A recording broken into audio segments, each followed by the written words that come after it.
देखिए, टोटल जो है मोटा मोटा जिस तरीके की जानकारी अभी तक आई है, 20,000 करोड़ रुपए के इलेक्टोरल बॉन्ड जो है वो एसबीआई के थ्रू बॉन्ड्स के माध्यम से राजनीतिक पार्टियों को जिन लोगों ने डोनेशंस देनी थी उसके माध्यम से देने का केवल 6,000 करोड़ रुपए वो भारतीय जनता पार्टी को आए।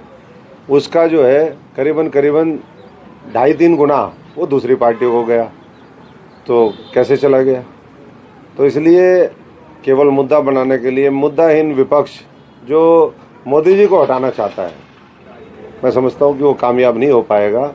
सारे उनके जितने पैतरे हैं, जितनी चालबाजियां हैं, जितने षड्यंत्र हैं, देश के अंदर मिलकर के षड्यंत्र कर रहे हैं, विदेशी ताकतों के साथ मिलकर के षड्यंत्र कर रहे हैं, लेकिन षड्यंत्रकारी जो है वो सफल नहीं होंगे और ज़्यादा ताकत के साथ मोदी जी 2024 में उभर करके आएंगे।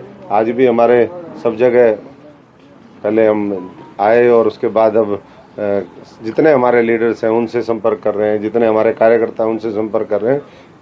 और इस होली में ही मैं समझता हूं कि आपको देखने को मिलेगा जोश।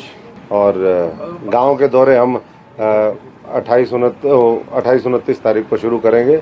और मैं समझता हूं कि बीजेपी जो है एकमात्र आज विकल्प इस देश के सामने।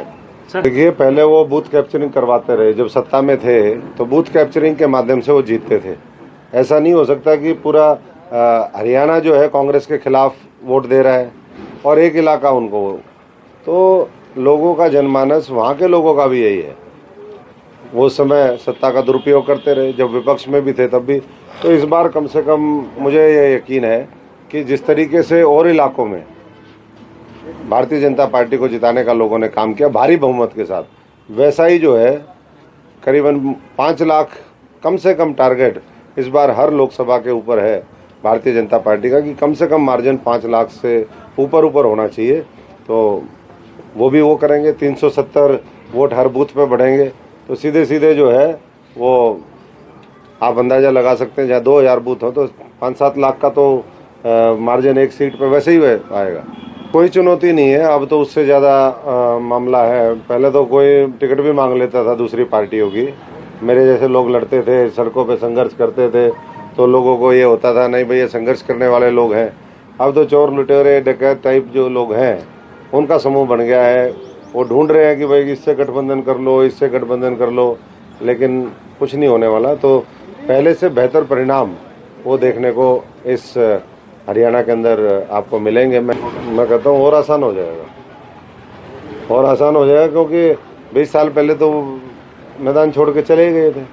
मैं तो यहीं रहा और मैंने पहले दिन जब मैं आया था, लोग कहते थे भाई भारी है, ये है, वो है।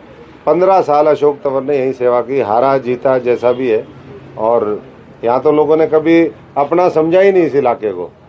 और इसीलिए मैं समझता हूँ कि जब मौका मिला तब लूट के चले गए, जब मौका मिला इसको छोड़ के चले गए, लोगों को अपने हाल पे छोड़ दिया। तो इसलिए लोग जानते हैं कि मोदी जी की जैसे गारंटी है वैसे ही अशोक तंवर की गारंटी है कि सिरसा में रहेंगे, उनके लिए लड़ेंगे, उनकी सेवा करेंगे और इस इलाके की तरक्की सुनिश्चित करेंगे।